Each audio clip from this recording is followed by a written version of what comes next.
Hello friends, welcome to our YouTube channel the age of science.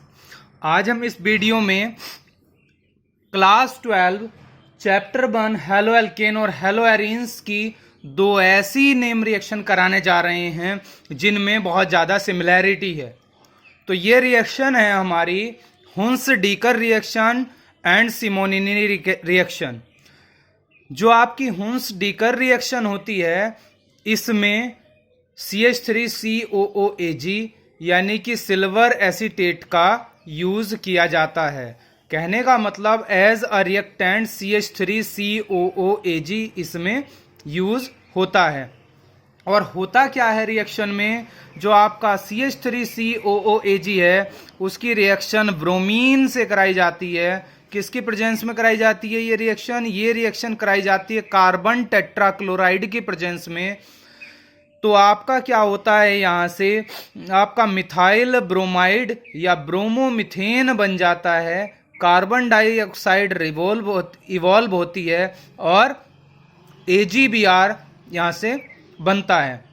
तो ये reaction जो है किस में हुई, ये रिएक्शन हुई आपकी सिल्वर एसीटेट और ब्रोमीन के बीच में। यहाँ कैटलिस्ट जो यूज हुआ है वो यूज हुआ है CCl4 यानी कि कार्बन टेट्राक्लोराइड, और प्रोडक्ट बने हैं यहाँ पे ब्रोमो मिथेन, यहाँ पर मेजर प्रोडक्ट है। कार्बन डाइऑक्साइड यहाँ पर इवॉल्व हुई है और AgBr यहाँ पर बना है। यही रिएक्शन आपको Br2 जहां आपने यूज किया है, इस Br2 के प्लेस पर आप Cl2 भी यूज कर सकते हैं। क्या यूज कर सकते हैं? Cl2 भी यूज कर सकते हैं। लेकिन Cl2 की जो यील्ड आएगी, मतलब जो प्रोडक्ट बनेगा, वो यील्ड क्या होगी? वो यील्ड ठीक नहीं होगी। कहने का मतलब ये जो रिएक्शन होगी इसमें जो क्लोरो एल्केन की यानी कि अल्काइल क्लोराइड की जो यील्ड आएगी वो ठीक नहीं आएगी। यानी कि रिएक्शन जो सबसे ज्यादा सक्सेसफुल होती है वो ब्रोमीन की साथ में ही होती है। यानी कि ये अल्काइल ब्रोमाइड बनाने का एक अच्छा मेथड है।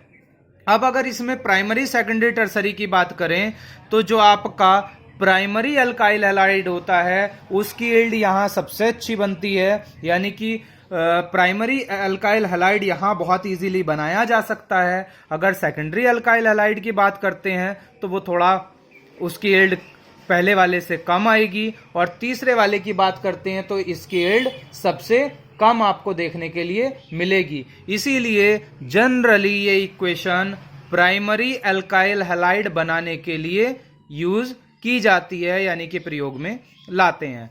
अब हमारी दूसरी रिएक्शन है, यहाँ दोनों में सिमिलैरिटी भी आपको पता लग जाएंगी। दोनों में सिमिलैरिटी क्या है देखिए। दूसरी इक्वेशन है यहाँ पर, रिएक्शन है नेम रिएक्शन के क्रम में सिमोनिनी रिएक्शन।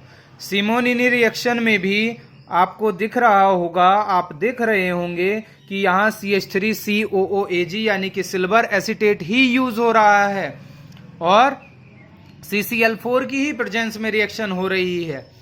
तो सिमिलैरिटी क्या हुई कि दोनों की दोनों रिएक्शन सिल्वर एसीटेट की प्रेजेंस में होती। सिल्वर एसीटेट की रिएक्शन कार्बन टेट्राक्लोराइड की प्रेजेंस में हैलोजन से कराने पर होती हैं। लेकिन हुंस डीकर रिएक्शन में आप ब्रोमीन और क्लोरीन का प्रयोग करते हैं। लेकिन यहां पर अगर इसी रिएक्शन में, सेम रिएक्शन में, हुंस डीकर रिएक्शन में ही आप आयोडीन ले लें, आयोडीन का प्रयोग कर लें, तो आपका जो प्रोडक्ट बनेगा वो प्रोडक्ट बनने वाला प्रोडक्ट होगा मिथाइल एसीटेट। क्या बनेगा यहाँ पर? मिथाइल एसीटेट बनेगा। जबकि हुंस डीकर रिएक्शन में अल्काइल हैलाइड बना था। बाकी के प्रोडक्ट यहाँ भी वैसे ही होंगे, सिल्वर हैलाइड बनेगा, ऊपर भी सिल्वर हैलाइड बना था, CO2 भी ऊपर निकली थी, यहाँ भी CO2 निकल रही है।